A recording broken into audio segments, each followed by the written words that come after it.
You have within you a guidance system that lets you know in every moment how well you are tending to your connection between who you are and who you are. You are source energy in a physical body. And when you allow yourself to be the source energy that you really are, you radiate confidence, you radiate clarity, you radiate love, you radiate well-being, you thrive. You are well-balanced, you have flexibility, your body is thriving, your mind is clear, your words flow easily, you feel really good, you laugh often, you love easily, you appreciate much, you thrive in all manner of being. When you allow yourself to be who you are, you thrive. And you don't worry about somebody else thriving and getting your thriver. You don't see someone else thriving and worry that, oh, they're thriving too much. They're going to use up the stream of thrive. Instead, you understand that thriving is about connection, and connection is about alignment, and alignment is about tending to the way you feel. It's about thinking thoughts and acknowledging the way the thought feels, and then adjusting the thoughts so that it helps you to line up you with you.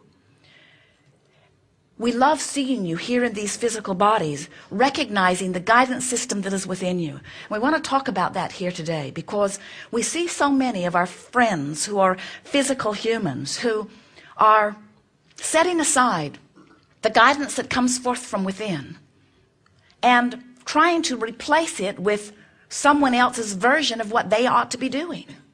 And what happens with that is that there are so many others who have different opinions about what you ought to be doing, which adds to the confusion of the vibrational mix that you're offering. One says go this way, one says go this way, one says this is better, another says this is better.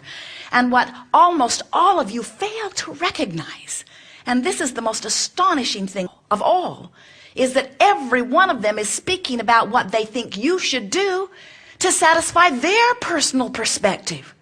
So in essence, what they're saying is you should set aside your personal perspective and you should follow mine, which matters more.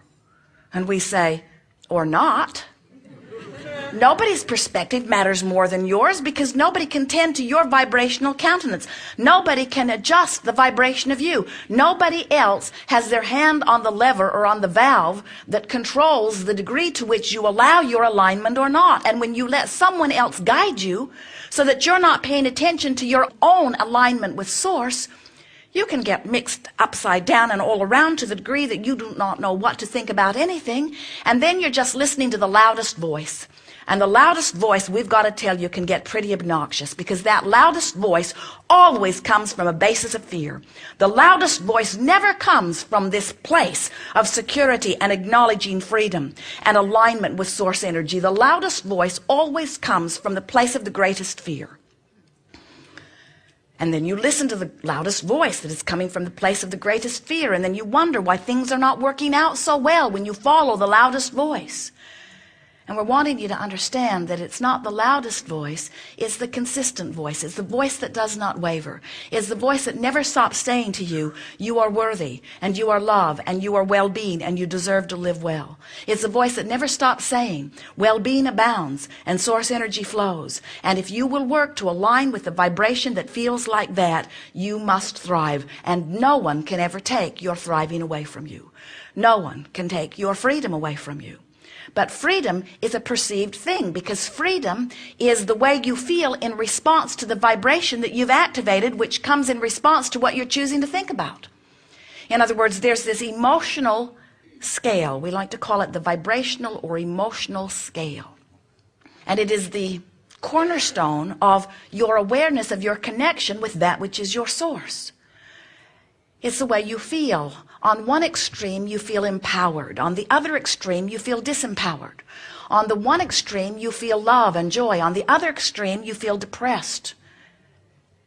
And when you think about it, these emotions that range from love and passion and appreciation and joy that might move into more resistant stages of optimism or hopefulness or pessimism, that might move even into more resistant stages of frustration and overwhelmment, which might move into even more resistant stages of anger or more feelings of disempowerment that you might call discouragement or fear, or even more that you might call depression or true disempowerment, notice that those emotions on this emotional scale all are about your perception of freedom or lack thereof.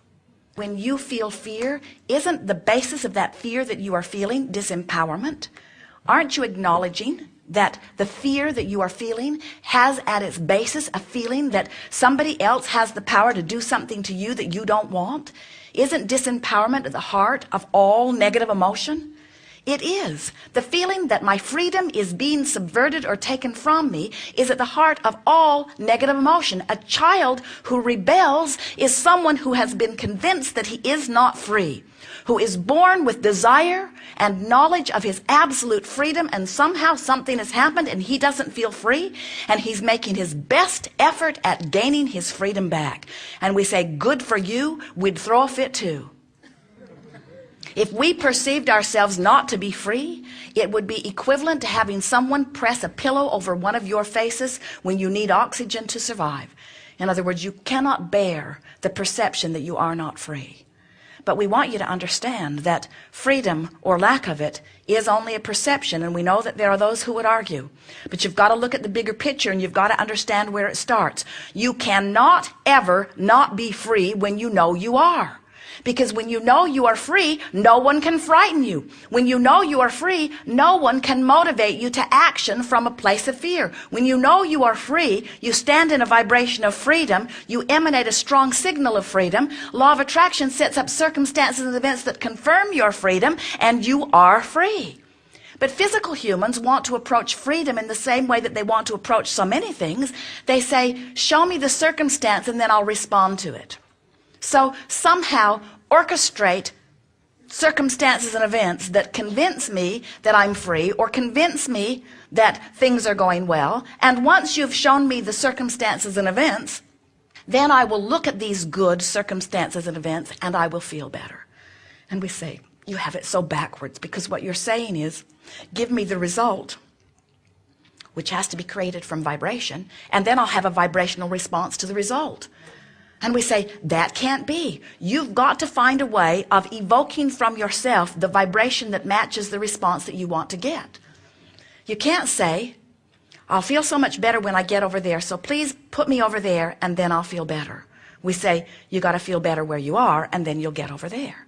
You've got to change your vibrational response to what you're observing. And the only way we know that anyone could live in a world with so much variety and so much antagonism and so much pushing against and so much evidence of stuff not wanted is to look at the overwhelming evidence of what is wanted. Somehow you've become convinced that if you look at the thing that you do not want, there's a war on drugs and a war on terrorism and a war on cancer and a war on AIDS and a war on terrorism and a war on teenage pregnancy and a war on terrorism. In other words, and these things that you are pushing against, you are activating in the consciousness of all with whom you speak about it. And then law of attraction brings you more of the very thing you are pushing against, because, and here is the key, when you activate something in your vibration, you become the magnetic attractor of that which you have activated. You cannot set your radio dial on 6:30 a.m. and hear what's being broadcast on 98.6 FM. The frequencies are different.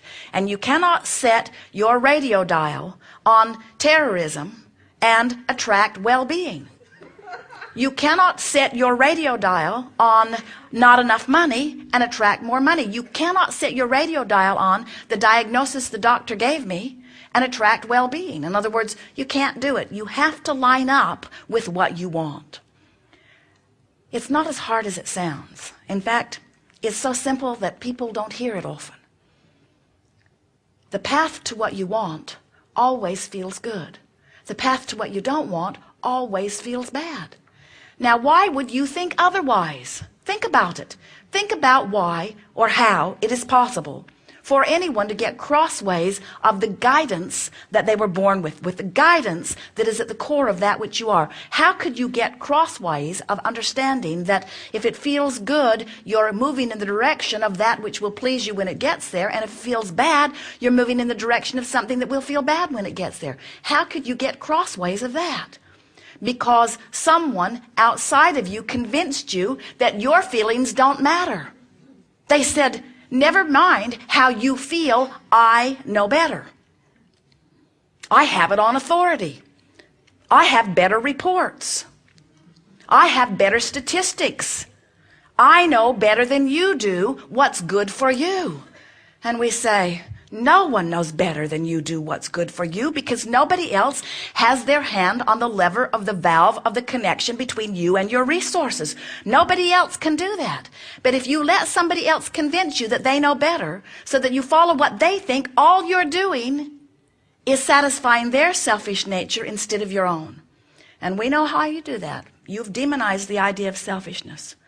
You say it's altruistic to be unselfish. And we say, if you're not selfish enough to tend to your own connection to Source, you have nothing to give. You have nothing to give.